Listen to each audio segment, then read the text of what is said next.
ಸೀಮೆಣ್ಣೆ ಇಲ್ಲ, ತಂದಿಲ್ಲ, ಮರ್ತು ಬಿಟ್ಟಿದ್ದೀವಿ.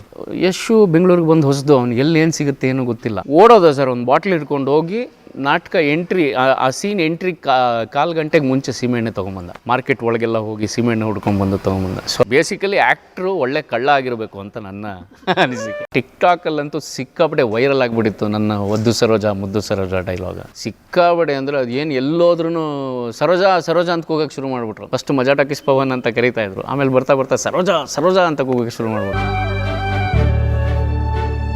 ನಾನು ಎಲ್ಲದಕ್ಕಿಂತ ಮುಖ್ಯವಾಗಿ ಹೇಳೋಕ್ಕೆ ಇಷ್ಟಪಡೋದೇನೆಂದರೆ, ಮನುಷ್ಯನಿಗಿಂತ ದೊಡ್ಡದಾಗಿ ಕಾಣೋದು ಸಿನಿಮಾದಲ್ಲಿ, ಮನುಷ್ಯನಿಗಿಂತ ಚಿಕ್ಕದಾಗಿ ಕಾಣೋದು ಟಿ ವಿನಲ್ಲಿ, ಅಂದರೆ ಸೀರಿಯಲ್ಗಳಲ್ಲಿ, ಮನುಷ್ಯನಾಗೇ ಕಾಣೋದು ರಂಗಭೂಮಿ ಮೇಲೆ ಅಂತ.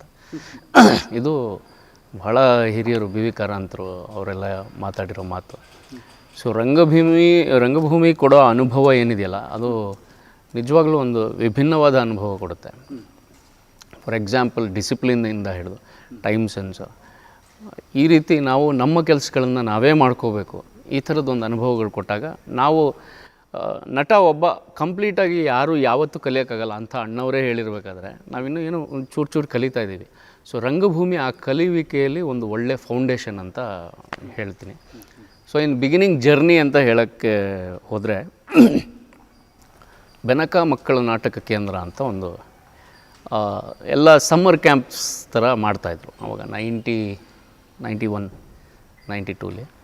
ಸೊ ನಮ್ಮ JSS ಸ್ಕೂಲು ಜಯನಗರದಲ್ಲಿರೋ ಸ್ಕೂಲಲ್ಲಿ ಸಮ್ಮರ್ ಕ್ಯಾಂಪ್ ಆಯಿತು, ಬೆನಕ ಮಕ್ಕಳ ನಾಟಕ ಕೇಂದ್ರ ಅಂತ. ಅದನ್ನು ಅಮ್ಮ ಪ್ರೇಮ ಕಾರಂತರು ಅವರ ನೇತೃತ್ವದಲ್ಲಿ ಆಯಿತು. ನಮ್ಮ ಗುರುಗಳು ಬಿ ವಿ ಕಾರಂತರು ಬಂದು ಹಾಡುಗಳನ್ನ ಹೇಳ್ಕೊಡೋಕ್ಕೆ ಶುರು ಮಾಡಿದ್ರು. ಆಮೇಲೆ ಸ್ನೇಹಿತರಾದ ರಾಜು ಅನಂತ ಸ್ವಾಮಿ ಅವರು ಅದಕ್ಕೆ ಹಾರ್ಮೋನಿಯಂ ನುಡಿಸ್ಕೊಂಡು ಅದನ್ನು ಮಕ್ಕಳೇ ಹಾಡ್ತಾ ಆ್ಯಕ್ಟ್ ಮಾಡ್ತಾ ಒಂದೊಳ್ಳೆ ಪ್ರದರ್ಶನ ಕೊಡೋ ಥರದ್ದೊಂದು ನಾಟಕಗಳು, ಈಸ್ಪೀಟ್ ರಾಜ್ಯ, ಅಜ್ಜಿ ಕತೆ, ಅಪಕಾರಿ ಕತೆ, ಈ ಥರ ಮಕ್ಕಳ ನಾಟಕಗಳಿಂದ ನನ್ನ ಕೆರಿಯರ್ ಸ್ಟಾರ್ಟ್ ಆಯಿತು. ಅಂದರೆ ಕಂಪ್ಲೀಟಾಗಿ ರಂಗಭೂಮಿಗೆ ಪಾದಾರ್ಪಣೆ ಥರ.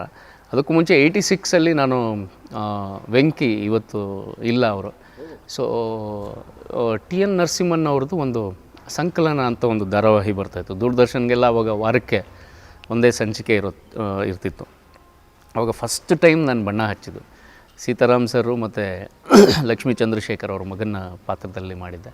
ಸೊ ಅವತ್ತಿಂದ ಈ ಬಣ್ಣ ಹಾಗೆ ಕ್ಯಾರಿ ಆಗಿ ನಾಟಕಗಳ ಕಡೆ ಜಾಸ್ತಿ ಒಲವು. ಸೊ ಮಕ್ಕಳ ನಾಟಕ ಆಗ್ತಿದ್ದ ಹಾಗೆ ನಮ್ಮ ಗುರುಗಳಾದ ನಾಗಭರಣ ಸರು ಚಿನ್ನಾರಿ ಮುತ್ತ ಅಂತ ಒಂದು ಸಿನಿಮಾಗೆ ಕ್ಯಾಸ್ಟ್ ಮಾಡಿ ಹಳ್ಳಿ ಕತೆಗೆ, ಹಳ್ಳಿ ಗ್ಯಾಂಗ್ ಹುಡುಗರೆಲ್ಲ ಸೇರಿಕೊಂಡು ತರಲೆ ಮಾಡೋದು, ತಮಾಷೆ ಮಾಡೋದು, ಈ ಥರದ್ದು ಒಂದು ಪಾತ್ರ ಸಿಕ್ತು.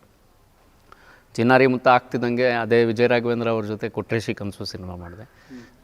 ಒಂದು ಸೇಮ್ ಬ್ಯಾಚ್. ಸೊ ಆದರೆ ಒಂದು ಸ್ವಲ್ಪ ಶಫಲ್ ಆದರು. ಸೊ ಕೊಟ್ರೇಶಿ ಕನಸು ಆದ ನಂತರ ಒಂದು ಸ್ವಲ್ಪ ಸ್ಟಡೀಸು ಜೊತೆಗೆ ನಮ್ಮ ಬೇರೆ ಬೇರೆ ಟ್ರೂಪ್ಗಳಿನ ಸ್ನೇಹಿತರ ಪರಿಚಯ ಆಯಿತು. ಇವಾಗ ಸ್ನೇಹ ಸಮೂಹ ಅಂತ ಒಂದು ತಂಡ, ಸಂಚಯ ಅಂತ ಒಂದು ತಂಡ, ಸಾಕಷ್ಟು ತಂಡಗಳು ಪರಿಚಯ ಆಗಿ ನಾನು ಎಲ್ಲ ತಂಡಗಳಿಗೂ ಹೋಗಿ ಅವ್ರು ಹಿಂಗೆ ಆ್ಯಕ್ಟ್ ಮಾಡ್ತಾರೆ ನನಗೆ. ಇವು ಬೇಸಿಕಲಿ ಆ್ಯಕ್ಟ್ರು ಒಳ್ಳೆ ಕಳ್ಳ ಆಗಿರಬೇಕು ಅಂತ ನನ್ನ ಅನಿಸಿಕೆ. ಯಾಕೆ ಅಂತಂದರೆ, ಇವಾಗ ನಾವೆಲ್ಲೋ ಹೋಗ್ತೀವಿ, ಇವಾಗ ಯಾವುದೋ ಒಂದು ಕಂಡಕ್ಟರ್ ಕ್ಯಾರೆಕ್ಟರ್ ಸಿಕ್ತು ಅಂತಂದರೆ ಅವ್ನು ಕಂಡಕ್ಟ್ರ್ ಹೆಂಗೆ ಮಾಡ್ದಾನೆ ನಮ್ಗೆ ಗೊತ್ತಿರಿದ್ರೆ ತಾನೇ ನಾವು ಆ್ಯಕ್ಟ್ ಮಾಡೋಕ್ಕೆ ಸಾಧ್ಯ. ಸೊ ಅದಕ್ಕೆ ಬಸ್ಸಲ್ಲಿ ಹೋಗಬೇಕು, ಅವ್ನು ಕಂಡಕ್ಟ್ರ್ ಹೆಂಗೆ ಟಿಕೆಟ್ ಕೊಡ್ತಾನೆ, ಯಾರು ಏನ್ರಿ ಟಿಕೆಟ್ ಹೆಂಗೆ ಅಂತಾನೆ, ಯಾರ್ಯಾರು ಏನೇನು ಕ್ಯಾರೆಕ್ಟ್ರ್ ಯಾವ್ಯಾವ ಥರ ಮಾಡ್ತಾರೆ ಅನ್ನೋದನ್ನು ಅಬ್ಸರ್ವ್ ಮಾಡೋದು, ಅಂದರೆ ಕದಿಯೋದಿದೆಯಲ್ಲ, ಅದು ಬೇಸಿಕಲಿ ಒಬ್ಬ ನಟಂಗೆ ಬೇಕು ಅಂತ ನನ್ನ ಅನಿಸಿಕೆ. ಅಂದರೆ ಒಳ್ಳೆ ಕಳ್ತನ ಅದು, ಕೆಟ್ಟ ರೀತಿ ಕಳ್ತನ ಅಲ್ಲ. ಸೊ ಇದೆಲ್ಲ ಮಾಡ್ತಾ ಹೋದಾಗ ಒಂದು ಸ್ವಲ್ಪ ಗೊತ್ತಾಗ್ತಾ ಹೋಯಿತು.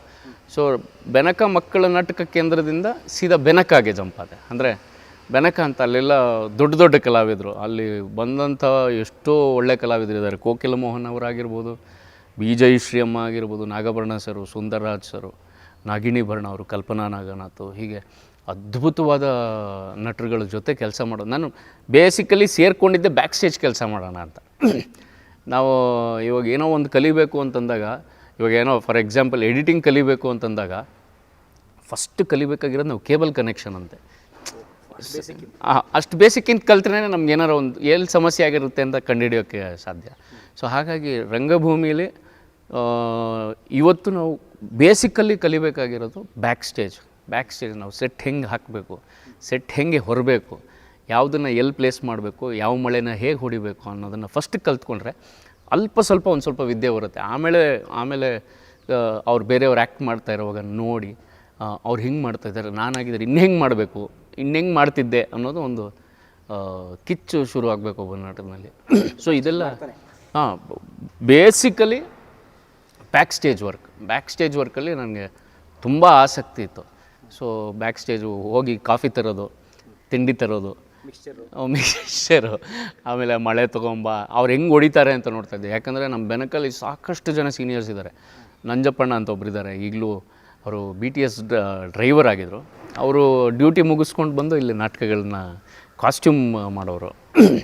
ಸೊ ಇವ್ರನ್ನೆಲ್ಲ ನೋಡ್ತಾ ನಾವು ಏನಾದರೂ ಕಲಿಬೇಕು, ಅಟ್ಲೀಸ್ಟ್ ಏನಾದ್ರು ಒಂದು ಮಾಡಬೇಕು ಅಂತ ಒಂದು ಕುತೂಹಲ ಸ್ಟಾರ್ಟಾಗಿ ಸೊ ರಂಗಭೂಮಿಯ ನಂಟು ಬೆನಕಲ್ಲಿ ಕಾಲಿಟ್ಟ ಮೇಲೆ ನಿರಂತರವಾಗಿ ಈಗಲೂ ನಡೀತಾ ಇದೆ.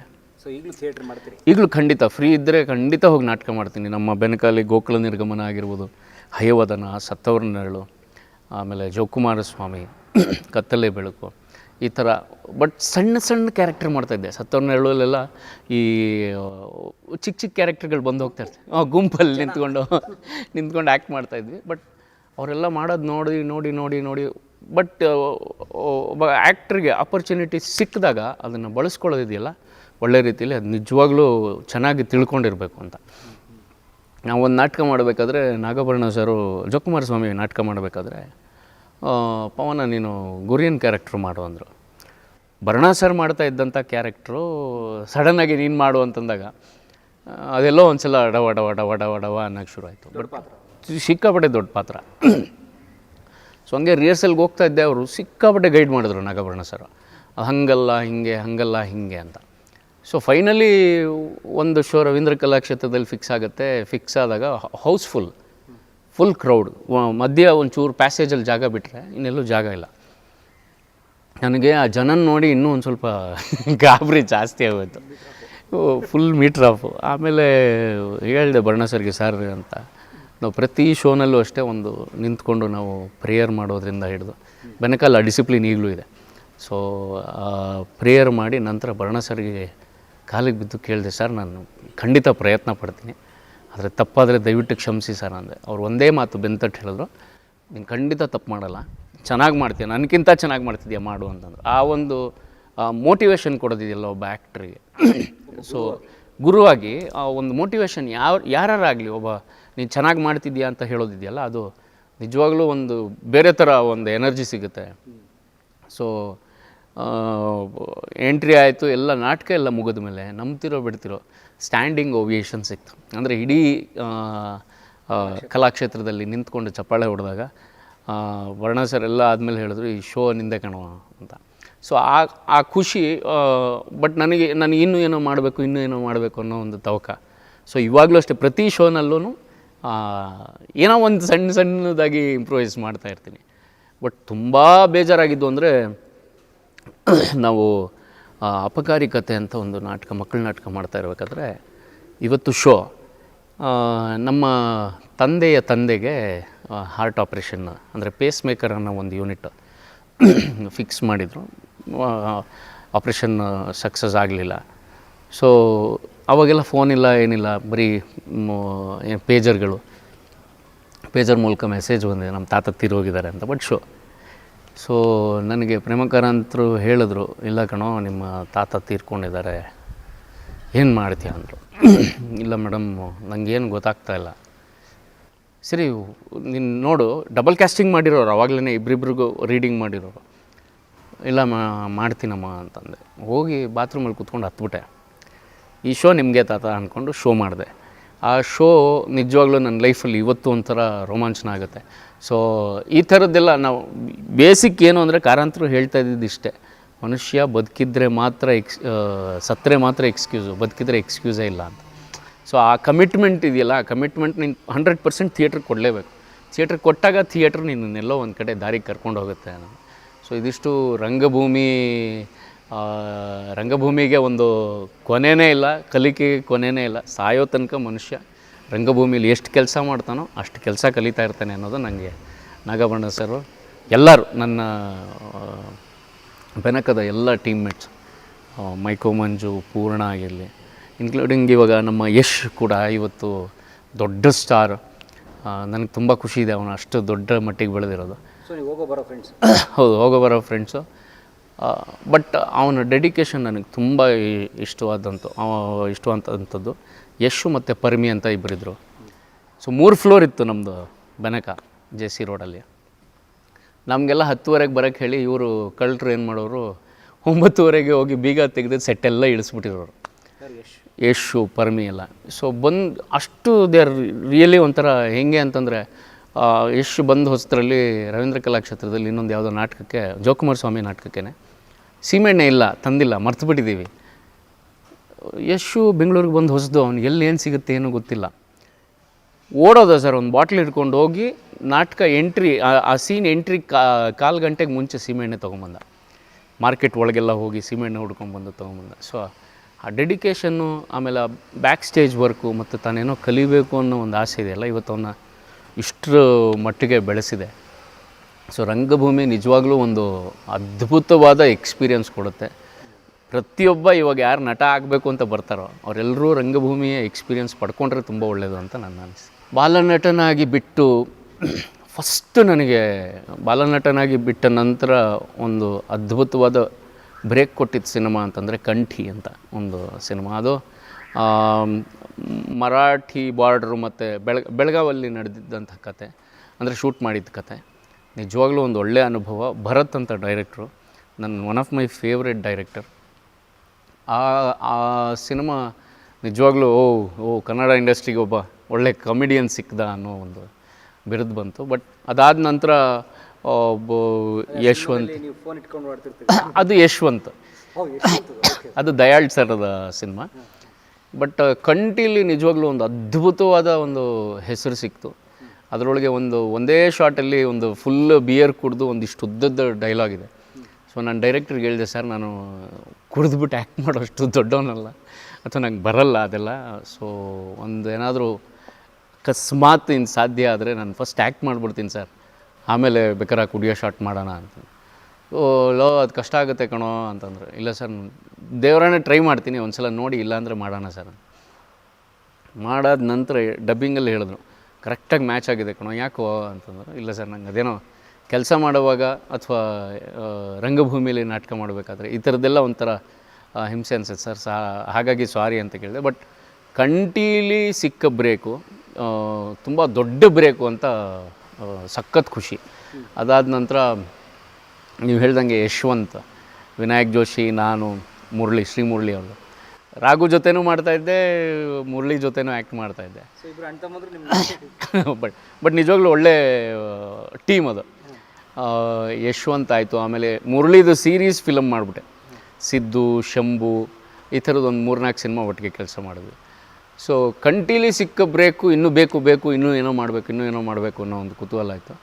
ಬಟ್ ನಮ್ಮಲ್ಲಿ ಗೊತ್ತಲ್ಲ, ಒಂದು ಸ್ವಲ್ಪ ಏನೋ ಒಂಚೂರು ಜಾಸ್ತಿ ಮಾಡೋಕ್ಕೆ ಹೋದ್ರೂ ಕೆಲವ್ರಿಗೆ ಇಲ್ಲ ಇದು ಬೇಡ, ಇಷ್ಟು ಸಾಕು ಅನ್ನೋದು, ಈ ಥರದ್ದೆಲ್ಲ ನಮ್ಮ ಜೊತೆಲಿರೋ ಆ್ಯಕ್ಟ್ರ್ಗಳೇ.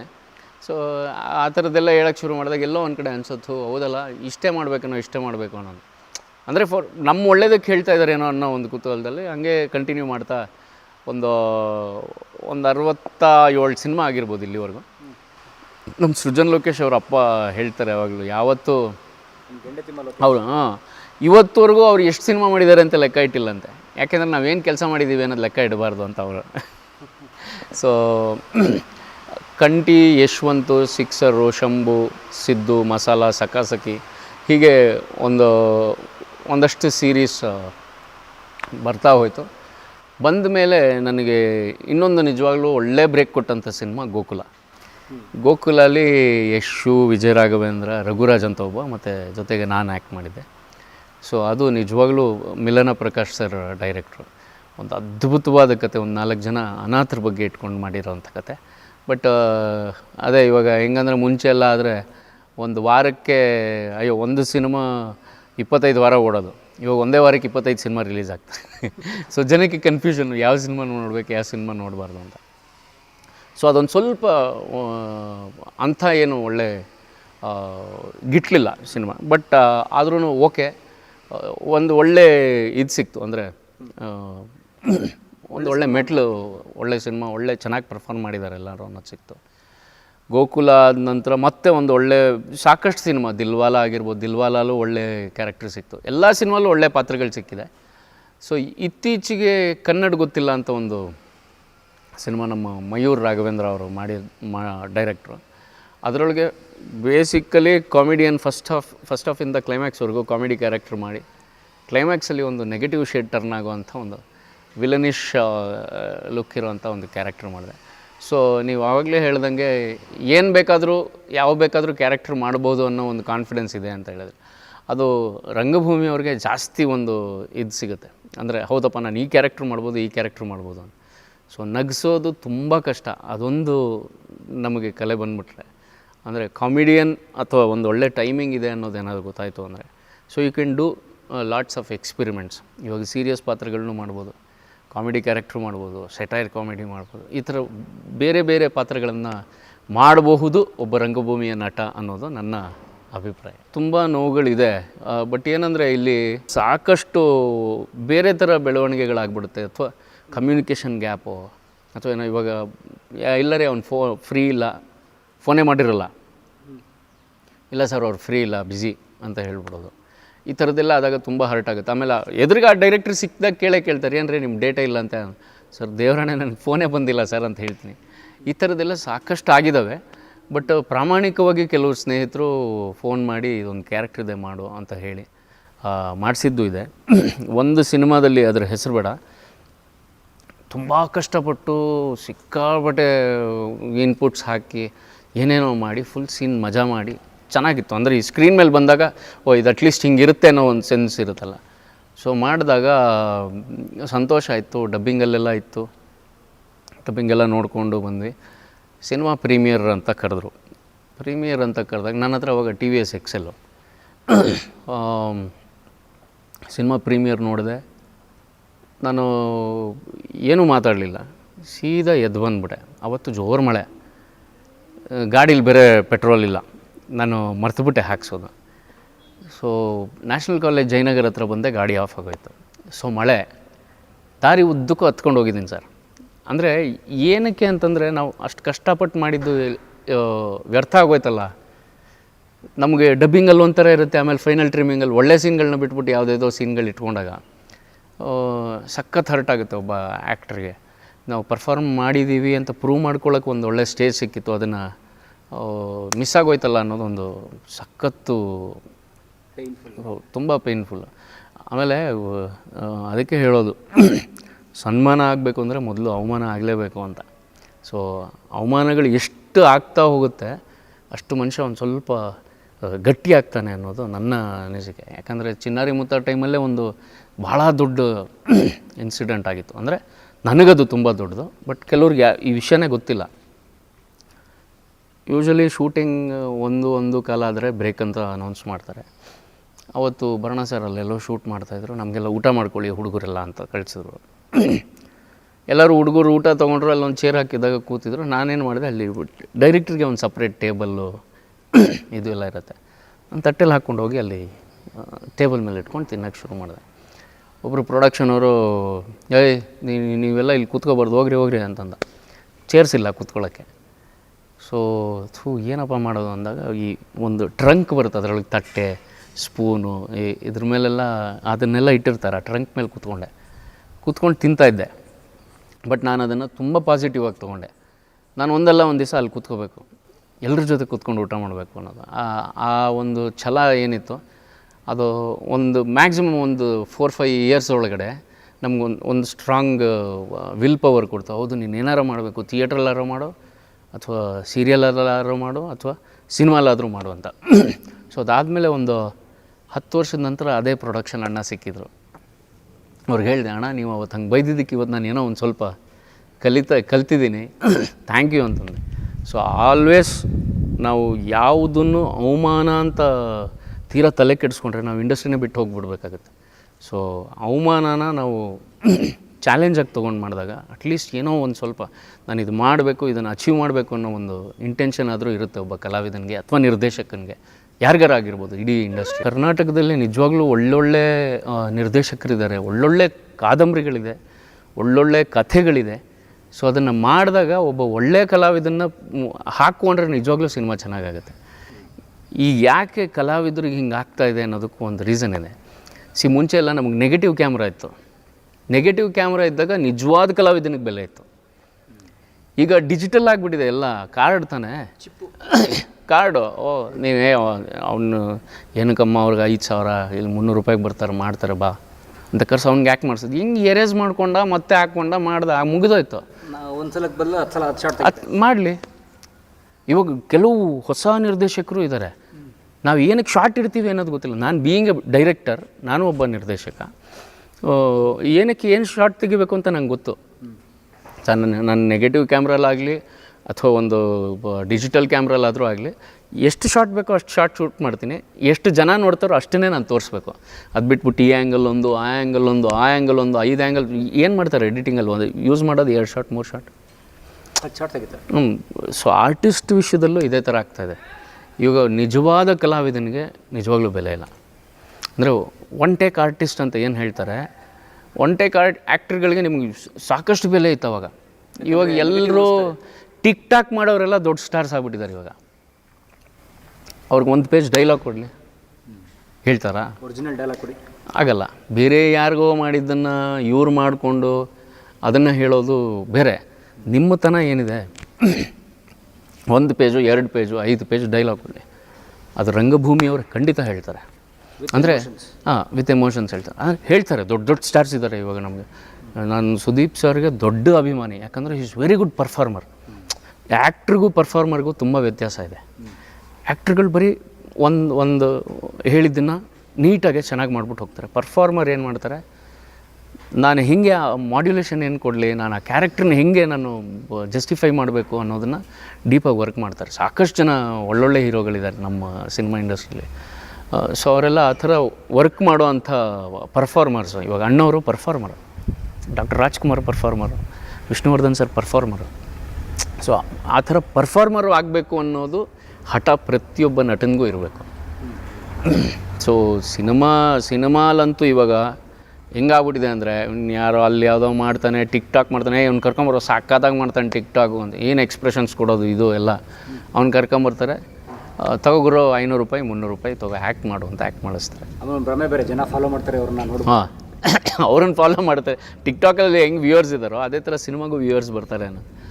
ಸೊ ಅದು ಒಂದು ಮೇಜರ್ ಡ್ರಾಬ್ಯಾಕ್ ಆಗ್ತಿದೆ ಅಂತ ನನ್ನ ಅನಿಸಿಕೆ. ಬಟ್ ಎಲ್ಲಿ ತನಕ ಆಗುತ್ತೆ ಗೊತ್ತಿಲ್ಲ. ಯಾಕಂದರೆ ಇವತ್ತು ಪ್ರತಿಯೊಬ್ಬ ಕಲಾವಿದನಿಗೂ ಅವಕಾಶ ಬೇಕು. ಇವಾಗ ಹೊಸಬಾಗಿರಲಿ ಅಥವಾ ಹಳಬಾಗಿರಲಿ, ಅವನು ಚೆನ್ನಾಗಿ ಮಾಡ್ತಾಯಿದ್ದಾನೆ ಅಂತ ಗೊತ್ತಾದರೆ ಅವನಲ್ಲಿರೋ ಕಲೆನ ಬಳಸ್ಕೊಳ್ಳೋದು ಗೊತ್ತಿರಬೇಕು. ಸೊ ಬಳಸ್ಕೊಳ್ಳೋ ಅಂಥ ನಿರ್ದೇಶಕರು ತುಂಬ ಇದ್ದಾರೆ. ಅವರು ಹೆಂಗೆ ಮಾಡಿಸ್ಬೇಕು ಅನ್ನೋದು ಅವ್ರಿಗೆ ಗೊತ್ತಿರಬೇಕು. ಬೇಸಿಕಲಿ ಒಂದು ಸೇಯಿಂಗ್ ಇದೆ, you should be a good actor to become a good director ಅಂತ. ಈಗ ಒಬ್ಬ ಡೈರೆಕ್ಟರ್ ಆಗಿರೋನು ಅವ್ನು ಏನು ಮಾಡಿದ್ರು ಓಕೆ ಸೂಪರಮ್ಮ ಅಂತ ಇದ್ದರೆ ಏನು ಪ್ರಯೋಜನ? ಅದು ಹಂಗಲ್ಲ ಗುರು, ಇದು ಹಿಂಗೆ ಮಾಡಬೇಕು ಅಂತ ಹೇಳುವಂಥ ನಿರ್ದೇಶಕ ಬೇಕು. ನಿರ್ದೇಶಕರು ಇದ್ದಾರೆ, ಬಟ್ ಸಿನಿಮಾಗಳು ಗೆಲ್ಲೋದಕ್ಕೆ ಅವಕಾಶ ಆಗ್ತಾಯಿಲ್ಲ. ಕಾರಣ ನಾನು ಹೇಳ್ದಂಗೆ, ಒಂದು ಸಿನಿಮಾ 25 ವಾರ ಓಡೋದಕ್ಕೂ 25 ಸಿನಿಮಾ ಒಂದೊಂದು ವಾರಕ್ಕೆ ರಿಲೀಸ್ ಆಗೋದಕ್ಕೂ ತುಂಬ ವ್ಯತ್ಯಾಸ ಇದೆ, ನಿಮಗೆ ಗೊತ್ತಾಗಿದೆ. ಅದು ಒಂದು ನಿಜವಾಗ್ಲೂ ಒಂಥರ ರೋಚಕ ಕಥೆ ಇದೆ ಸರ್. ಲೈಫ್ ಅಂದಮೇಲೆ ಅಪ್ಸ್ ಆ್ಯಂಡ್ ಡೌನ್ಸ್ ತುಂಬ. ಸಿನಿಮಾಗಳಿಲ್ಲ, ಸೀರಿಯಲ್ಗಳಿಲ್ಲ, ಬರೀ ನಾಟಕಗಳು ಮಾಡೋದು, ರಿಹರ್ಸಲ್ಗೆ ಹೋಗೋದು, ಗಾಡಿಗೆ ಪೆಟ್ರೋಲ್ಗೂ ದುಡ್ಡು ಇರ್ತಾಯಿರಲಿಲ್ಲ. ಇಷ್ಟೆಲ್ಲ ಮಾಡಿ ಪೆಟ್ರೋಲ್ಗೂ ದುಡ್ಡು ಇರ್ತಾಯಿರಲಿಲ್ಲ. ಈಗಲೂ ಒಂದು ಸ್ವಲ್ಪ ಓಕೆ, ಬಟ್ ತೀರಾ ಅದ್ಭುತ ಅಂತಲ್ಲ. ಆ ಟೈಮಲ್ಲಿದ್ದಾಗ ನಾನು ತುಂಬ ಒಂಥರ ಡಿಪ್ರೆಷನ್ ಅಂದರೆ ಯಾವ ಲೆವೆಲ್ಗೆ ಅಂದರೆ, ಏನಪ್ಪ ಇದು, ಏನೂ ಇಲ್ಲ, ಏನೂ ಕೆಲಸ ಇಲ್ಲ, ಎಲ್ಲರೂ ಹೋಗ್ಬಿಡೋಣ ಅನ್ನೋ ರೇಂಜ್ಗೆ. ನನ್ನ ಮನೇಲಿ ಇದ್ದಾಗ ನಮ್ಮ ಮನೇಲಿ ಎಲ್ಲರೂ ಹೇಳಿದ್ರೆ, ಯಾಕೆ ಒಬ್ಬನೇ ಇದೆ, ಹೋಗಿ ಮದುವೆಗೆ ಹೋಗಿ, ಯಾರ್ದೋ ಸ್ನೇಹಿತರು ಮದುವೆ ಇತ್ತು, ಮದುವೆಗೆ ಹೋಗಿ ಬಾ, ಎಲ್ಲರೂ ಸಿಗ್ತಾರೆ, ಮಾತಾಡ್ಸ್ಕೊಂಬ, ಅಟ್ಲೀಸ್ಟ್ ಒಂದು ಸ್ವಲ್ಪ ಚೇಂಜ್ ಇರುತ್ತೆ. ಮದುವೆಗೆ ಹೋಗ್ತಿದ್ದಂಗೆ ಸೃಜನ್ನು ಮತ್ತು ತೇಜು ಇಬ್ಬರು ಸಿಕ್ಕರು. ತೇಜು ಸಿಕ್ಕಿ ಬಿಗ್ ಬಾಸ್ ಮುಗಿದ ನಂತರ ಸೃಜಾ ಅವರಿದ್ರಲ್ಲ, ಸೊ ಈಚೆ ಬರ್ತಿದ್ದಂಗೆ ಏನೋ ಮಾಡ್ತಿದ್ದೆ ಚಿನ್ನ? ಏನಿಲ್ಲ ಚಿನ್ನ, ಫುಲ್ ಫ್ರೀ ಆಗಿದ್ದೀನಿ ಅಂದೆ. ಸರಿ ನಾಡಿದ್ದು ಮನೆ ಹತ್ರ ಬಾ ಅಂತ. ತೇಜುನ್ ಕೇಳಿದೆ, ಏನು ಚಿನ್ನ ನಿನ್ನ ಬಾ ಹೇಳ್ತೀನಿ ಅಂತ. ಅವತ್ತು ಹೋಗಿ ಕತ್ರಗುಪ್ಪೆ ಅವರ ಮನೆಯಲ್ಲಿ ಕಾಲಿಟ್ಟ ನಂತರ ನನಗದೇನೋ ಒಂಥರ ಪಾಸಿಟಿವ್ ವೈಬ್ಸ್, ಏನೋ ಒಂದು ಆಗ್ತಿದೆ, ಒಂದೇನೋ ಕೆಲಸ ಸಿಗ್ತಾಯಿದೆ ಸದ್ಯಕ್ಕೆ ಅನ್ನೋ ಥರ. Opening second innings sir, almost ಅಲ್ಲಿ ಸೆಕೆಂಡ್ ಇನ್ನಿಂಗ್ಸ್. ನನಗೆ ಹೋಗಿ ಕೂತ್ಕೊತಿದ್ದಂಗೆ ನೀನು ನಿನಗೆ ಇಂಥದ್ದೇ ಕ್ಯಾರೆಕ್ಟ್ರು ಅಂತಿಲ್ಲ, ನೀನು ಕಪಿ ಚೇಷ್ಟೆ ಮಾಡಬೇಕು. ಸೊ ಇದರೊಳಗೆ ಒಂದು ಸಲ ಇದಾಗಿ ಬರ್ತೀಯ, ಇನ್ನೊಂದು ಸಲ ಅದಾಗಿ ಬರ್ತೀಯ, ಇನ್ನೊಂದು ಸಲ ಅದಾಗಿ ಬರ್ತೀಯ, ಈ ಥರ ಒಂದಷ್ಟು ಡಿಫ್ರೆಂಟ್ ಕ್ಯಾರೆಕ್ಟರ್ಸ್ ಮಾಡಬೇಕು. ಎಸ್ ನನಗೇನು ಗುರು ಕೆಲಸ ಹಸುವಿದೆ, ಕೆಲಸ ಮಾಡಬೇಕು. So first episode shoot Kanteerava ಸ್ಟುಡಿಯೋಲಿ ಶೂಟ್ ಆಯಿತು. ಆ ಫಸ್ಟ್ ಎಪಿಸೋಡ್ ಆದ ನಂತರ ನನಗೆ ಎಷ್ಟು ಹೋಪ್ಸ್ ಸಿಕ್ತು ಅಂದರೆ ಆ ಟೀಮು ಲೋಕೇಶ್ ಪ್ರೊಡಕ್ಷನ್ಸ್ ಅನ್ನೋ ಒಂದು ಪ್ರೊಡಕ್ಷನ್ ಹೌಸು ಮತ್ತು ಲೋಕೇಶ್ ಪ್ರೊಡಕ್ಷನ್ಸಲ್ಲಿರೋ ಒಂದು ಎಲ್ಲ ಸ್ನೇಹಿತರು ಎಂಥ ಅದ್ಭುತ ನಟರು. ಅಪರ್ಣ ಅವರಾಗಿರಲಿ, ಶ್ವೇತಾ ಚೆಂಗಪ್ಪ ಅವರಾಗಿರಲಿ, ಮನೋಹರ್ ಸರ್ ಅಂಥ ಸೀನಿಯರು, ಮಿಮಿಕ್ರಿ ದಯಾನಂದ, ಆಮೇಲೆ ಮಂಡ್ಯಣ್ಣ, ಕುರಿ ಪ್ರತಾಪು, ತರಂಗ ವಿಶ್ವ ಎಲ್ಲ ಆ್ಯಡ್ ಆಗ್ತಾ ಬಂದರು. ಅದು ಒಂಥರ ಬೇರೆ ಲೈಫ್ನ ದಿಕ್ಕೇ ಬೇರೆ ರೀತಿ ತೋರ್ಸೋಕ್ಕೆ ಶುರು ಆಯಿತು. ಇಷ್ಟು ದಿನ ಎಲ್ಲರೂ ನೋಡಿದಾಗ ಇವರು ಫಿಲಮು ಸೀರಿಯಲ್ ಎಲ್ಲ ಮಾಡ್ತಾರಲ್ವ. ಮಜಾ ಟಾಕೀಸ್ ಬಂದ ಮೇಲೆ ಮಜಾ ಟಾಕೀಸ್ ಪವನ್ ಅಂತ ಹೆಸರು ಬಂತು. ಸೊ ಎಲ್ಲ ಸಿಗ್ನಲಲ್ಲಿ ಈ ನಮ್ಮ ಟ್ರಾನ್ಸ್ಜೆಂಡರ್ಸ್ ಏನಿರ್ತಾರೆ ಅವ್ರು ದುಡ್ಡು ಕೇಳಕ್ಕೆ ಬಂದಾಗ ಇಲ್ಲ ಅಂತಂದರೆ ಇಲ್ಲ ಗ್ಲಾಸ್ ಇಳಿಸಿ ಅಂತ ಇಳಿಸಿದ ತಕ್ಷಣ ಆಶೀರ್ವಾದ ಮಾಡಿ ಕಳಿಸ್ತಾರೆ. ಅಂದರೆ ನೀವು ಅಷ್ಟು ಒಳ್ಳೆ ಕೆಲಸ ಮಾಡ್ತಾಯಿದ್ದೀರಾ, ನಗಿಸ್ತಾ ಇದ್ದೀರಾ. ಬಟ್ ನಾವು ಮಜಾ ಟಾಕಿ ಶುರು ಆದಾಗಲೂ ಫಸ್ಟ್ ಸೀಸನಲ್ಲಿ ನಾವು ಒಂದು 500 ಎಪಿಸೋಡ್ ಮಾಡ್ತೀವಿ ಅಂತ ಯಾರಿಗೂ ಐಡಿಯಾ ಇಲ್ಲ ಸರ್, ಯಾರಿಗೂ ಗೊತ್ತಿರಲಿಲ್ಲ. ಪ್ಲ್ಯಾನ್ ಮಾಡಿರಲಿಲ್ಲ, ಖಂಡಿತ ಪ್ಲ್ಯಾನ್ ಇರಲಿಲ್ಲ. ಎಷ್ಟೊಂದು 52 ಎಪಿಸೋಡೋ 38 ಎಪಿಸೋಡ್ ಏನು ಅದು ಅಗ್ರಿಮೆಂಟ್ ಇರುತ್ತೆ ಅಷ್ಟೇ ಹಾಕಿದ್ದು ಅಗ್ರಿಮೆಂಟು. ಬಟ್ ಹೋಗ್ತಾ ಎಷ್ಟು ಯಾವ ಲೆವೆಲ್ಗೆ ರೀಚ್ ಆಯಿತು ಅಂದರೆ ಅದ್ಭುತ ಆಗೋಯ್ತು. ಮಜಾ ಟಾಕೀಸ್ ಒಂದು ಎಲ್ಲರೂ ಮನೇಲಿ ಕೂತು ಸಂತೋಷದಿಂದ ನೋಡೋವಂಥ ಒಂದು ಕಾರ್ಯಕ್ರಮ ಆಯಿತು, ಫುಲ್ ಫ್ಯಾಮಿಲಿ ನೋಡೋವಂಥದ್ದು. ಇದಕ್ಕೆ ನಾನು ಲೋಕೇಶ್ ಪ್ರೊಡಕ್ಷನ್ಸ್ಗೆ ಮತ್ತು ಸೃಜನ್ ಲೋಕೇಶ್ಗೆ, ತೇಜುಗೆ ಮತ್ತು ಪೂಜಕ, ಆಮೇಲೆ ಗಿರ್ಜಮ್ಮ, ಗ್ರೀಷ್ಮ ಆ್ಯಂಡ್ ಇಡೀ ಎಂಟೈರ್ ಮೈ ಟೀಮ್, ಅಂದರೆ ನನ್ನ ಟೀಮ್ ಅಂತ ಹೇಳ್ಕೊಳಕ್ಕೆ ಇಷ್ಟಪಡ್ತೀನಿ. ಅಂದರೆ ನಾನು ಆ ಟೀಮಲ್ಲಿ ಮೆಂಬರ್ ಆಗಿದ್ದೀನಿ. ಸೊ ಇದು ಲೈಫನ್ನ ಬೇರೆ ರೀತಿ ಕರ್ಕೊಂಡೋದಂಥ ಒಂದು ಪ್ಲ್ಯಾಟ್ಫಾರ್ಮ್, ಅದ್ಭುತವಾದ ವೇದಿಕೆ ಈ ಮಜಾ ಟಾಕೀಸು. ಇದನ್ನ ಲೈಫಲ್ಲಿ ನಾನು ಮರೆಯೋಕ್ಕೆ ಸಾಧ್ಯ ಇಲ್ಲ. ಯಾಕಂದರೆ ಇದೊಂದು ಬೇರೆ ಇನ್ನಿಂಗ್ಸ್ನೇ ಕೊಟ್ಟಂಥ ಒಂದು ಅಲ್ಲಿ ಅಷ್ಟು ಡಿಪ್ರೆಷನಲ್ಲಿದ್ದವರು ಒಂಚೂರು ಏನೋ ಒಂದು ಮಾಡಬೇಕು ಅನ್ನೋ ಒಂದು ಕುತೂಹಲ ಹುಟ್ಟೋಂಗೆ ಮತ್ತೆ ಜೀವ ತುಂಬಿದ್ದು ಮಜಾ ಟಾಕಿ. ನಮ್ಮನ್ನೆಲ್ಲ ನೀವು ಇವ್ರು ಆರ್ಟಿಸ್ಟ್ ಅಂತ ಹೇಳ್ತೀರಾ, ಆದರೆ ಮಜಾ ಟಾಕೀಸ್ಗೆ ಎಷ್ಟು ಅದ್ಭುತವಾದ ಕಲಾವಿದರುಗಳು ಬಂದಿದ್ದಾರೆ ಅಂದರೆ ನನಗೆ ತುಂಬ ಇಷ್ಟ ಆದಂಥ 2 ಎಪಿಸೋಡ್ ಹೇಳ್ತೀನಿ. ತಾನ್ಸೇನ್ ಅಂತ ಒಬ್ಬರು ಚೆನ್ನೈಯಿಂದ ಬರ್ತಾರೆ. ಅವ್ರಿಗೆ ಈ ಕೈ ಇಲ್ಲ, ಅಂದರೆ ಈ ಕೆಳಗಿನ ಬೆರಳು ಪೋರ್ಷನ್ ಇಲ್ಲ, ಈ ಎಡಗೈಯೂ ಇಲ್ಲ. ಆತ ಇಲ್ಲಿಗೆ ಒಂದು ಬ್ಯಾಂಡ್ ಕಟ್ಕೊಂಡು ಸ್ಟಿಕ್ ಸಿಗಿಸ್ಕೊಂಡು ಇಷ್ಟೇ ಇರೋದು, ಇಲ್ಲಿಂದ ನುಡಿಸ್ತಾರೆ, ಕೀಬೋರ್ಡ್ ಪ್ಲೇ ಮಾಡ್ತಾರೆ. ಎಷ್ಟು ಅದ್ಭುತ ಅಂದರೆ ಅಷ್ಟು ಅದ್ಭುತವಾದ ವ್ಯಕ್ತಿ. ಅವ್ರ ಮುಂದೆ ನಾವು ಏನೂ ಅಲ್ಲ, ಅವರು ನಿಜವಾಗ್ಲೂ ಕಲಾವಿದರು. ನಾವೆಲ್ಲ ಇಷ್ಟೆಲ್ಲ ಕರೆಕ್ಟಾಗಿದ್ದರೂ ನಾವು ಏನೋ ಕಲಿತಾ ಇದ್ದೀವಿ. ಬಟ್ ನನಗೆ ಈ ಥರ ವೈಫಲ್ಯ ಇದೆ ಅಂತ ಗೊತ್ತಿದ್ರೂ ಏನೋ ಒಂದು ಅಚೀವ್ ಮಾಡ್ತಾ ಇದ್ದಾರಲ್ಲ, ನಿಜವಾಗ್ಲೂ ಗ್ರೇಟ್ ಅನಿಸ್ಬಿಡ್ತು. ನಾನು ಅವ್ರಿಗೆ ತಬ್ಕೊಂಡು ಒಂದು ಮುತ್ತು ಕೊಟ್ಬಿಟ್ಟೆ. ಸರ್, ನಾನು ಯಾವತ್ತೂ ಇಷ್ಟು I was not so happy. ನಿಮ್ಮನ್ನು ನೋಡಿದಾಗ ನನಗಷ್ಟು ಇಂಪ್ರೆಸ್ ಆಯಿತು. ನಾನು ಅದು ಕಲ್ತಿದ್ದೀನಿ, ನಾನು ಹಿಂಗೆ ಅಂತ ಮೇರಿ ಅವ್ರಿಗೆ ನಿಜವಾಗ್ಲೂ ನೀವು ಕಾಲು ಕೆಳಗೆ ತೋರ್ಬೇಕು ಸರ್ ಅಂತ ಸ್ಟೇಜ್ ಮೇಲೆ ಹೇಳಿದೆ. ಸೊ ಅದೊಂದು ಎಪಿಸೋಡು. ಇನ್ನೊಂದು ಎಪಿಸೋಡ್ ಏನಂದರೆ, ಶೂಟ್ ನಡೀತಾ ಇದೆ, ಯಾರೋ ಒಬ್ಬರು ಮೈಕ್ ತೊಗೊಂಡು ನಿಂತ್ಕೊಂಡ್ರು. ನಾವೆಲ್ಲ ಮೇಕಪ್ ಹಾಕ್ಕೊಂಡು ಅಲ್ಲೇ ಸೈಡಲ್ಲಿ ಫ್ಲೋರಲ್ಲಿ ಕೂತಿರ್ತೀವಿ. ನಿಂತ್ಕೊಂಡು, ಸರ್ ನನ್ನ ತಾಯಿ ಇವತ್ತು ನಗೋದಕ್ಕೆ ಮಜಾ ಟಾಕೀಸ್ ಕಾರಣ. ಎಲ್ಲರೂ ಮಜಾ ಟಾಕೀಸ್ ನೋಡಿದವರೆಲ್ಲ ನಗ್ತಾರೆ, ಇದಕ್ಕೆ ನಾವೇನು ಕಾರಣ ಅನ್ನೋದು ಒಂದು ಜನರಲ್ ಕ್ವಶನ್ ಬಂತು. ಸೊ ಅವ್ರ ಕತೆ ಹೇಳೋಕ್ಕೆ ಶುರು ಮಾಡಿದ್ರು. ಆ ಹುಡುಗಿಯ ತಾಯಿ ಅವ್ರ ಗಂಡನ್ನು ಕಳ್ಕೊಂಡು 4 ತಿಂಗಳಿಂದ ರೂಮ್ ಬಿಟ್ಟು ಈಚೆನೇ ಇಲ್ಲ. ಈಚೆನೇ ಬರ್ತಾ ಇರಲಿಲ್ಲ. ಏನೋ ಕೂತ್ಕೊಂಡಿರೋರು, ಟೈಮ್ಗೆ ಊಟ ಮಾಡೋರು, ಕೈ ತೊಳ್ಕೊಳ್ಳೋರು, ಬಾತ್ರೂಮ್ಗೆ ಹೋಗೋರು ಬರೋರು ಇಷ್ಟೇ ಅಂತೆ. ಸೊ 4th ಮಂತು ಅವ್ರಿಗೆ ಇಮ್ಮಿಡಿಯೇಟಾಗಿ ನಗು ಕೇಳಿಸಿದೆ. ನಮ್ಮಮ್ಮ ನಗ್ತಾ ಇರೋದಾ ಅಂದ್ಬಿಟ್ಟು ಹೋಗಿ ಬಾಗಿಲು ತೆಗೆದು ನೋಡಿದ್ರೆ ಶಿ ಈಸ್ ಲಾಫಿಂಗ್, ಖುಷಿ ಸಂತೋಷದಿಂದ ನಗ್ತಾ ಇದ್ದಾರೆ. ಏನು ಅಂತಂದರೆ ಮಜಾ ಟಾಕೀಸ್ ನೋಡ್ತಾ ಇದ್ದಾರೆ. ಅದು ಬೆಂಗಳೂರಲ್ಲ, ಅಮೇರಿಕಾಲಿ. ಅಮೇರಿಕಾಯಿಂದ ತಾಯಿ ಮಗಳು ಇಬ್ಬರು ಬಂದು ಇಲ್ಲಿ ಎಷ್ಟು ಥ್ಯಾಂಕ್ಸ್ ಹೇಳಿದ್ರು ಅಂದರೆ, ಥ್ಯಾಂಕ್ ಯು ಸರ್, ನಿಮ್ಮಿಂದ ನಮ್ಮ ತಾಯಿ ನಗೋಂಗಾಯಿತು ಅನ್ನೋದು ಹೇಳಿದ್ರಲ್ಲ, ಅದಕ್ಕಿಂತ ಒಬ್ಬ ಕಲಾವಿದಂಗೆ ಇನ್ನೇನು ಬೇಕು ಅನ್ನೋದು ನನ್ನ ಒಂದು ಅನಿಸಿಕೆ. ಆಸ್ಕರ್ ಥರ ಅದು. ನಿಜವಾಗ್ಲೂ ಸರ್, ಈ ಇನ್ನೊಬ್ಬರನ್ನ ಸಂತೋಷ ಪಡಿಸೋದ್ರಲ್ಲಿರೋ ಸಂತೋಷ ಇದೆಯಲ್ಲ, ಅದು ಅದಕ್ಕೆ ಬೆಲೆನೇ ಕಟ್ಟೋಕ್ಕಾಗಲ್ಲ. ಇವಾಗ ಇನ್ನೊಬ್ರಿಗೆ ಊಟ ಇಲ್ಲ ಅಂತಂದಾಗ ನಾವು ಅವ್ರಿಗೆ ಊಟ ಕೊಡಿಸಿದಾಗ ಅವನು ಖುಷಿ ಪಡ್ತಾನಲ್ಲ, ಆ ಖುಷಿ ಎಲ್ಲದಕ್ಕಿಂತ ಮೀರಿದ್ದು. ಸೊ ಆ ಖುಷಿನ ಕಂಡ್ಕೋಬೇಕು ನಾವು, ಪ್ರತಿಯೊಬ್ಬ ಮನುಷ್ಯನೂ ಅಂತ. ಇವತ್ತು ಎಷ್ಟೋ ಜನ ಬ್ಲ್ಯಾಕ್ ಮನಿ ಮಾಡಿ ಅಲ್ಲೆಲ್ಲೋ ಬಚ್ಚಿಟ್ಟಿದ್ದಾರೆ, ಇನ್ನೆಲ್ಲೋ ಇಟ್ಟಿದ್ದಾರೆ. ಏನು ಮಾಡ್ತಾರೆ? ಸತ್ತಾಗ ₹1 ಹಣೆ ಮೇಲೆ ಅದನ್ನು ಬಿಡಲ್ಲ. ಅಂಥದ್ರೊಳಗೆ ಡೂ ಸಮ್ ಗುಡ್ ಥಿಂಗ್ಸ್. ಏನೋ ಒಂದು ಸಂತೋಷ ಪಡಿ, ಇನ್ನೊಬ್ಬರಿಗೆ ಖುಷಿ ಕೊಡಿ, ಸಂತೋಷ ಪಡಿ.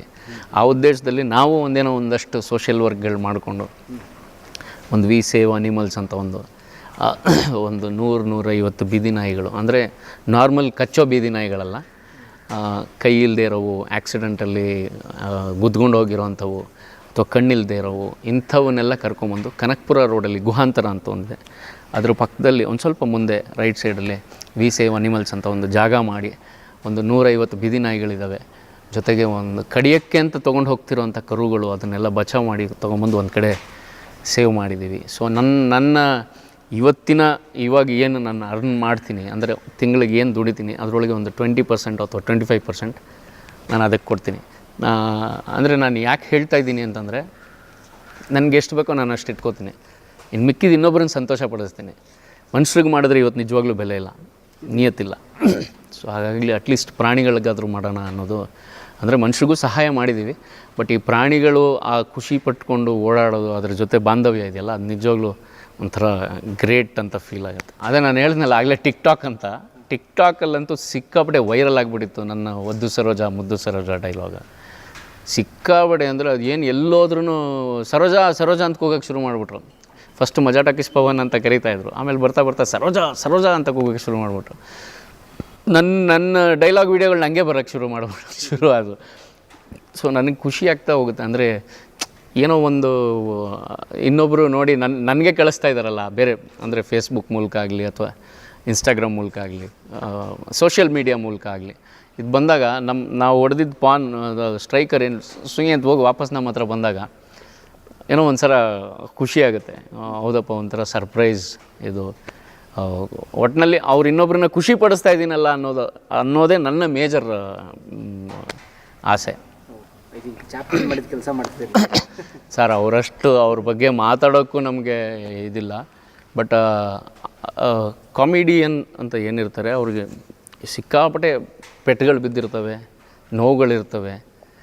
ಅಬ್ಸರ್ವ್ ಮಾಡಿ, ಆಲ್ಮೋಸ್ಟ್ ಎಲ್ಲ ಕಾಮಿಡಿಯನ್ಸ್ಗೂ ಒಂದಲ್ಲ ಒಂದು ಏನೋ ಒಂದು. ಇವಾಗ ಬಾಲಣ್ಣ ಅಂತ ನಟ, ಅವ್ರಿಗೆ ಪಾಪ ಕಿವಿನೇ ಕೇಳ್ತಾ ಇರಲಿಲ್ಲ ಅಂತೆ. ಸೊ ಇನ್ನೊಬ್ಬರು ಲಿಪ್ ಮೂಮೆಂಟ್ ನೋಡ್ಕೊಂಡು ಮಾತಾಡೋರು ಅಂತ. ಸೊ ಏನೋ ಒಂದು ಸಮಸ್ಯೆ ಇರುತ್ತೆ, ಪರ್ಸ್ನಲ್ ಲೈಫಲ್ಲಿರುತ್ತೆ, ಇಲ್ಲ ಪ್ರೊಫೆಷ್ನಲ್ ಲೈಫಲ್ಲಿರುತ್ತೆ, ಅಥವಾ ಏನೋ ಒಂದು ಸಮಸ್ಯೆಗಳಿರುತ್ತೆ. So especially ಕಾಮಿಡಿಯನ್ಸ್ಗೆ. ಆಮೇಲೆ ಕಲಾವಿದ್ರಿಗಂತೂ ಬಿಡಿ, ಇವಾಗ ಏನು ವಿಪರೀತ ಎಲ್ಲ ಆಗ್ತಿರೋದು ಕಲಾವಿದರಿಂದನೇ ಅನ್ನೋ ಒಂದು ದೊಡ್ಡ ಏನೋ ಟ್ಯಾಗ್ ಹಾಕ್ಬಿಟ್ಟಿದ್ದಾರೆ. ಸೊ ನಾನು ಅದ್ರ ಬಗ್ಗೆ ಮಾತಾಡ್ಬೋದೋ ಏನೋ ಗೊತ್ತಿಲ್ಲ. ಡ್ರಗ್ ವಿಚಾರವಾಗಿ ಸ್ಯಾಂಡಲ್ವುಡ್ ಅಂತ, ಸ್ಯಾಂಡಲ್ವುಡ್ ಡ್ರಗ್ ಮಾಫಿಯಾ ಅಂತ ಏನು ಹಾಕ್ತಾಯಿದ್ದಾರೆ ಸರ್. ಸ್ಯಾಂಡಲ್ವುಡ್ಡಿಂದ ಎಲ್ಲರಿಂದ ಸ್ಯಾಂಡಲ್ವುಡ್ ಅಲ್ಲ. ನಮ್ಮ ಗಂಧದ ಗುಡಿಯಿಂದ ಎಲ್ಲರಿಗೂ ಅನ್ನ ಸಿಗ್ತಿದೆ, ಅವರಿಂದ ಗಂಧದ ಗುಡಿ ಬೆಳೀತಾ ಇಲ್ಲ. ಸೊ ನಾವು ಅದನ್ನು ನೋಡಿಕೊಂಡು ದೊಡ್ಡವರು ಹಾಕ್ಕೊಟ್ಟಿರೋ ದಾರಿಲಿ ನಡೀತಾ ಇದ್ದೀವಿ. ವಿಷ್ಣು ಸರು, ಅಂಬರೀಷ್ ಸರು, ರಾಜ್ಕುಮಾರ್ ಸರು, ಸಾಕಷ್ಟು ಬಾಲಣ್ಣ, ನರಸಿಂಹರಾಜು ಸರು, ವಜ್ರಮುನಿ ಸರ್, ಇಂಥವರೆಲ್ಲ ಒಂದು ದಾರಿ ತೋರಿಸಿದ್ದಾರೆ. ಆ ದಾರಿಲಿ ನಾವು ನಡ್ಕೊಂಡು ಹೋಗ್ತಾಯಿದ್ದೀವಿ ಹೊರತು ಸ್ಯಾಂಡಲ್ವುಡ್ ಡ್ರಗ್ ಮಾಫಿಯಾ ಅಂದರೆ ತುಂಬ ಅದು ಎಲ್ಲರೂ ಎಷ್ಟು ಜನ ಕೆಲಸ ಮಾಡ್ತಾಯಿದ್ದಾರೆ ಸರ್. ಒಬ್ಬ ಮಳೆ ಹೊಡೆಯೋನು ಕೂಡ, ಸೆಟ್ ಬಾಯ್ ಕೂಡ ಸ್ಯಾಂಡಲ್ವುಡ್ ಅವನೇ. ಸ್ಯಾಂಡಲ್ವುಡ್ಡಲ್ಲಿ ಕೆಲಸ ಮಾಡ್ತಾನೆ. ಕಾಫಿ ಟೀ ತಂದು ಕೊಡೋನು ಸ್ಯಾಂಡಲ್ವುಡ್ಡಲ್ಲಿ ಕೆಲಸ ಮಾಡ್ತಾನೆ. ಅವಾಗ ಏನಾಗುತ್ತೆ, ಮೊದಲೇ ನಮ್ಮ ಇಂಡಸ್ಟ್ರೀಲಿ ಹೆಣ್ಣು ಕೊಡೋಲ್ಲ, ಇವಾಗ ಇದು ಬೇರೆ ಹಾಕ್ಬಿಟ್ಟೆ ಇಂಡಸ್ಟ್ರಿಯವ್ರು ಮನೆ ಖಾಲಿ ಮಾಡಿ ಆ ಥರ ಆಗ್ತಾಯಿದೆ ಸಾಕಷ್ಟು ಜನಕ್ಕೆ. ಒಂದು ನಾನು ಏನು ಹೇಳೋಕ್ಕೆ ಇಷ್ಟಪಡ್ತೀನಿ ಅಂದರೆ, ನಮಗೆ ಸ್ವಂತ ಬುದ್ಧಿ ಇರಬೇಕು. ಅಲ್ಲಿ ಬಿದ್ದಿರೋದು ಸಗಣಿ ನಾವು ತಿನ್ನಬಾರ್ದು ಅಂತ. ಇಲ್ಲ ನಾನು ಅದ್ರ ಮೇಲೆ ದ್ರಾಕ್ಷಿ ಗೋಡಂಬಿ ಹಾಕ್ಕೊಂಡು ತಿಂತೀನಿ ಅಂದರೆ ಅದು ಅವ್ರ ಇಚ್ಛೆ, ಏನು ಮಾಡೋಕ್ಕೆ. ಸೊ ಯಶ್ ಕೂಡ ಇದ್ರ ಬಗ್ಗೆ ತುಂಬ ಅದ್ಭುತವಾದ ಮಾತಾಡೋದು. ಈ ದೇಹ ನಮ್ಮ ಅಪ್ಪ ಅಮ್ಮ ಕೊಟ್ಟಿರೋ ಭಿಕ್ಷೆ, ಅವ್ರಿಗೆ ನಾವು ಋಣಿಯಾಗಿರಬೇಕು, ಇಂಥ ತಪ್ಪು ಕೆಲಸಗಳು ಮಾಡಬಾರ್ದು ಅಂತ. ಸೊ ಅದು ಯಾರೋ ಮಾಡೋ ಕೃತ್ಯಕ್ಕೆ ಇನ್ಯಾರ್ದೋ ಇದ್ರ ಮೇಲೆ ಬಂದು ಎಲ್ಲರನ್ನೂ ಹಾಕ್ಕೊಂಡು ಗುಮ್ತಾ ಇದ್ದಾರೆ ಇವಾಗ. ಸೊ ಇದು ತಪ್ಪು. ಸೊ ಇದ್ರೂ ಹ್ಯಾಬಿಟ್ಸ್ ಇದ್ರೂ ದಯವಿಟ್ಟು ಅದನ್ನು ಬಿಟ್ಟು ಒಂದು ಯಾವುದೋ ಒಂದು ಏನಂತ ರಿಹ್ಯಾಬಿಲಿಟೇಷನ್ ಸೆಂಟ್ರಿಗೆ ಹೋಗಿ ನಿಮ್ಮನ್ನು ನೀವು ತಿದ್ದುಕೊಳ್ಳಿ. ತಪ್ಪು ಮಾಡದೇ ಇರೋರು ಇಲ್ಲಿ ತಪ್ಪು ಎಲ್ಲರೂ ಮಾಡ್ತಾರೆ, ಆದರೆ ತಿದ್ದುಕೊಂಡು ನಡೆಯೋದಿದೆಯಲ್ಲ ಅದು ಮೇಜರ್ ಒಬ್ಬ ಮನುಷ್ಯನಿಗೆ ಬೇಕಾಗಿರೋವಂಥದ್ದು. ಸೊ ತಂದೆ ತಾಯಿ ಕುಟುಂಬ, ತಂದೆ ತಾಯಿ, ನಾನು ನನ್ನ ತಂದೆ ತಾಯಿ ಒಟ್ಟಿಗೆ ನಮ್ಮ ಉತ್ತರಳ್ಳಿಲಿದ್ದೀವಿ. ತುಂಬ ಒಂದು ಸಣ್ಣ ಕುಟುಂಬ.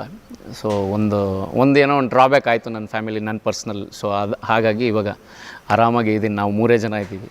ಸೊ ಸಂತೋಷವಾಗಿದ್ದೀವಿ. ಇಷ್ಟೆಲ್ಲರ ಬಗ್ಗೆನೂ ಮಾತಾಡಿದೆ. ಆದರೆ basically last but not least ನನ್ನ ತಂದೆ ತಾಯಿ ತುಂಬ ಅಂದರೆ ತುಂಬ ಸಪೋರ್ಟ್ ಮಾಡಿದ್ದಾರೆ, ಸಿಕ್ಕಾಪಟ್ಟೆ ಸಪೋರ್ಟ್ ಮಾಡಿದ್ದಾರೆ. ಅವರಿಗೆ ಒಂದು ಹೆಮ್ಮೆ, ನಮ್ಮ ರಿಲೇಷನ್ನಲ್ಲೇ ಸಾಕಷ್ಟು ಜನ ಬೇಡ ಇಂಡಸ್ಟ್ರಿ ಹಾಳಾಗೋಗ್ಬಿಡ್ತಾನೆ ಹಂಗೆ ಹಿಂಗೆ ಅಂತ. ನಾನು ಅದನ್ನು ಪ್ರೂವ್ ಮಾಡಿದೆ. ಅಂದರೆ ಹಾಳಾಗಿ ಹೋಗ್ಬಿಡ್ತಾನೆ ಅನ್ನೋದನ್ನಲ್ಲ, ಇವನು ಏನು ಮಾಡಬಲ್ಲ ಅನ್ನೋದು. ಯಾಕಂದರೆ ನನ್ನ ತಂಗಿ ಮದುವೆಗೆ ಬಂದಂಥ ಸ್ನೇಹಿತರು ಅಂದರೆ ಶ್ರೀನಗರ್ ಕಿಟ್ಟಿ ಆಗಿರ್ಬೋದು, ಅಪ್ಪು ಸರ್ ಆಗಿರ್ಬೋದು, ಇವರೆಲ್ಲರೂ ಯಶ್ ಆಗಿರ್ಬೋದು, ಎಲ್ಲರೂ ಬಂದಿದ್ದರು.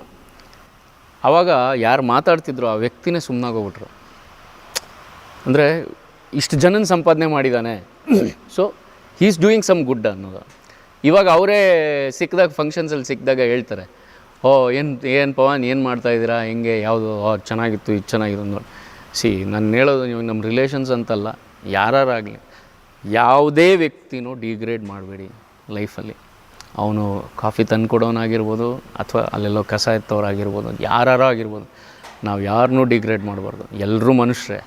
ಅವ್ರ ಪೇ ಸ್ಕೇಲ್ ಕಮ್ಮಿ ಇರ್ಬೋದು, ನಮ್ಮ ಪೇ ಸ್ಕೇಲ್ ಜಾಸ್ತಿ ಇರ್ಬೋದು. ನಾಳೆ ದಿವಸ ನಾವು ಅವ್ರ ಪೇ ಸ್ಕೇಲಿಗೆ ಬರ್ಬೋದು, ಅವ್ರು ನಮ್ಮ ಪೇ ಸ್ಕೇಲಿಗೆ ಬರ್ಬೋದು. So money is not a criteria. Money ಅಂದರೆ ದುಡ್ಡು ಸರ್ ಎಲ್ಲರೂ ಸಂಪಾದಿಸ್ತಾರೆ. ಇದು ಒಂದು ಕೆಟ್ಟ ಮಾತೇ ಇದೆ. ಅಂದರೆ ಕೆಟ್ಟದಾಗಿ ಹೇಳ್ತಾರೆ ಕೆಲವರು, ದುಡ್ಡು ಎಲ್ಲರೂ ಸಂಪಾದನೆ ಮಾಡ್ತಾರೆ. ಆದರೆ ನಾವು ಸಂಪಾದನೆ ಏನು ಮಾಡಿದ್ದೀವಿ ಅಂತ ಗೊತ್ತಾಗೋದೇ ನಾವು ಸತ್ತ ಮೇಲೆ. ಎಷ್ಟು ಜನ ನಮ್ಮ ಹಿಂದೆ ಬರ್ತಾರೆ, ಎಷ್ಟು ಜನ ನಮ್ಮನ್ನು ಕಳಿಸ್ಕೊಡೋವರೆಗೂ ಬರ್ತಾರೆ, ಎಷ್ಟು ಜನದ ಜೊತೆ ನಾವು ಚೆನ್ನಾಗಿದ್ದೀವಿ, ಎಷ್ಟು ಜನಕ್ಕೆ ಸಂತೋಷ ಕೊಟ್ಟಿದ್ದೀವಿ, ಎಷ್ಟು ಜನಕ್ಕೆ ಸಹಾಯ ಮಾಡಿದ್ದೀವಿ ಅನ್ನೋದಷ್ಟೇ ಮುಖ್ಯ ಆಗುತ್ತೆ ಬಿಟ್ಟರೆ ಇನ್ಯಾವುದು ಲೈಫಲ್ಲಿ ಶಾಶ್ವತ ಅಲ್ಲ ಸರ್. ಆಮೇಲೆ ಇನ್ನೊಂದು, ನನ್ನ ಎಷ್ಟು ಜನ ವ್ಯೂವರ್ಸ್ ಇದ್ದೀರಿ ಅವ್ರಿಗೆಲ್ಲ ನನ್ನ ಒಂದು ಪ್ರಾಮಾಣಿಕ ಮನವಿ, ಮನುಷ್ಯ ಸತ್ತಾಗ ದೇಹವನ್ನು ಸುಟ್ಟು ಬಿಡ್ತಾರೆ ಅಥವಾ ಇನ್ನೆಲ್ಲೋ ಹೂತು ಬಿಡ್ತಾರೆ ಅಥವಾ ಇನ್ನೇನೋ ಮಾಡ್ತಾರೆ.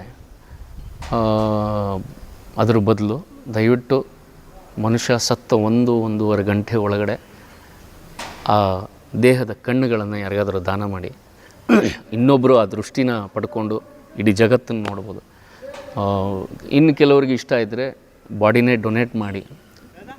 ನಮ್ಮ ಬದುಕಿದ್ದಾಗ ಏನೋ ಉಪಯೋಗ ಆಗಿರ್ತೀವೋ ಇಲ್ಲೋ ಗೊತ್ತಿಲ್ಲ, ಆದರೆ ಸತ್ತಾಗಾದರೂ ಒಂದಷ್ಟು ಓದೋ ವಿದ್ಯಾರ್ಥಿಗಳಿಗೆ ನಮ್ಮ ದೇಹ ಉಪಯೋಗಕ್ಕೆ ಬರಲಿ.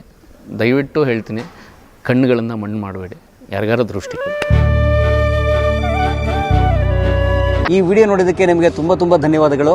ಪುಸ್ತಕಗಳನ್ನು ಓದು ಮನಸ್ಸನ್ನು ಅರಳಿಸುತ್ತೆ, ಬುದ್ಧಿಯನ್ನು ಚುರುಕು ಮಾಡುತ್ತೆ, ಕಾಣದ ಹೊಸ ಲೋಕವನ್ನು ಪರಿಚಯಿಸುತ್ತೆ. ಹಾಗಾಗಿ ಓದುವ ಸಂಸ್ಕೃತಿ ಹೆಚ್ಚಾಗ್ಲಿ. ಧನ್ಯವಾದ.